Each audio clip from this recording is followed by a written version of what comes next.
اجي تفهم معايا المشكل الاساسي ديال طلبه الطب. بكل بساطه المشكل ديالنا عنده علاقه بجوده التكوين. حنا كنقراو 7 سنين، نقصوا لنا عام. الناس كيقولوا جينيرالمون مزيان نقصوا لكم عام. شوفوا فرنسا كيقراو 6 سنين، شوفوا الدول الاخرين.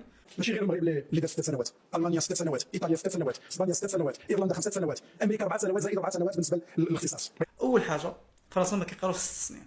هذاك 6 سنين غطيب عام وغير كافيه باش انه يحل كابيني ولا يخدم.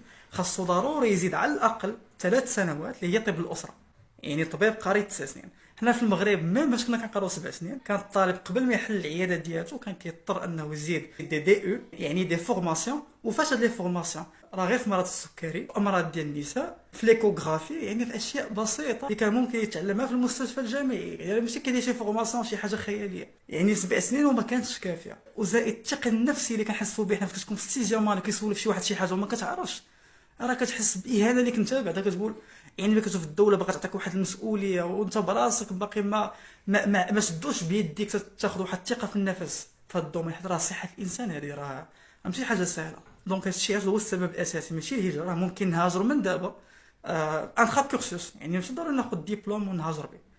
والنقطه الثانيه هو الاكتظاظ. حنا في البرومو ديالنا 500.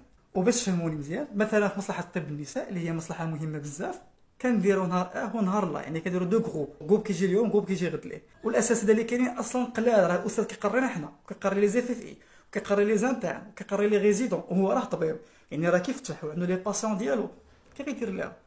راه الاولى قبل ما نزيدوا عدد الوافدين نزيدوا عدد الاساتذه، كبروا الاراضي الاستشفائيه، خاصنا نكونوا حنا ساتيسفي. عاد نزيدوا طلبه اخرين. وكتبان لي بروميير غاني فيها 800 900 كاين 1000 في الرباط. كي غنديروا ليها راه ارقام خياليه. راه كندرجوا جوده التكوين ديال هذا الطالب هذا اصلا اللي ماشي ساتيسفي. ديجا الباركور ما ساهلش، الضغوطات النفسيه، وكيزيد هذا الشيء راه طبيعه الحال غنديروا ريزيستانس. هذا هو الطبيعي، هذا هو النورمال. وعاد النقطه الثالثه اللي بغيت ندوي عليها، عافاكم الناس، ما نبقاوش نشخصنوا الامور، ما نبقاوش نقولوا طبيب كزاع، طبيب باغي يمشي لبرا. اول حاجه الطبيب في كندا ما كيداويش الناس، الله يرحم الوالدين، كيطلب ايغام وهو عنده عادي. حنا في المغرب راه امبوسيبل نطلب ايغام في لي زورجونس، ما كايناش عندنا هذا. المواطن ما نقول ليه دير ايغام نقول ليه انت شفار انت كزار.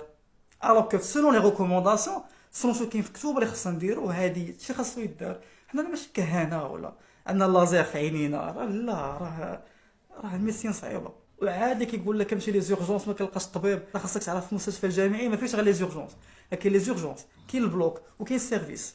راه كاين دي كارد 63 ساعه حراسه، 63 ساعه، والغد اللي خصو يخدم. تخيلوا راه ظروف قاسيه. دونك راه كتلقى الميدسان ما حيلتو هنا، ما حيلتو هنا، ما حيلتو هنا، وخدامين اونيكي، يعني راه الله يحسن العوان. انا كتعجبني هذه الفكره ودخلت الدومين بان لي لا، عافاكم نحاولوا نكونوا عقلانيين. حنا راه كندويو غير على جوده التكوين ديالنا. بغينا نشوفوا مغرب زوين.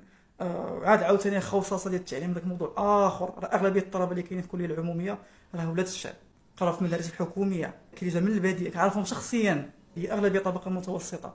يعني من القدام ملي كنشوفوا دابا الكليات الخاصه اللي اعداد الوافدين غدا وكتزاد، اللي كيقروا بلونجلي وكيحاولوا ما امكن ان الجهود يطلعوا منها. يعني من قدام باش ولا كيقرا خاصو ياخذ قروض بنكيه باش يقرا. طولت شويه ولكن حاولت بعدا نوضح لكم الصوره.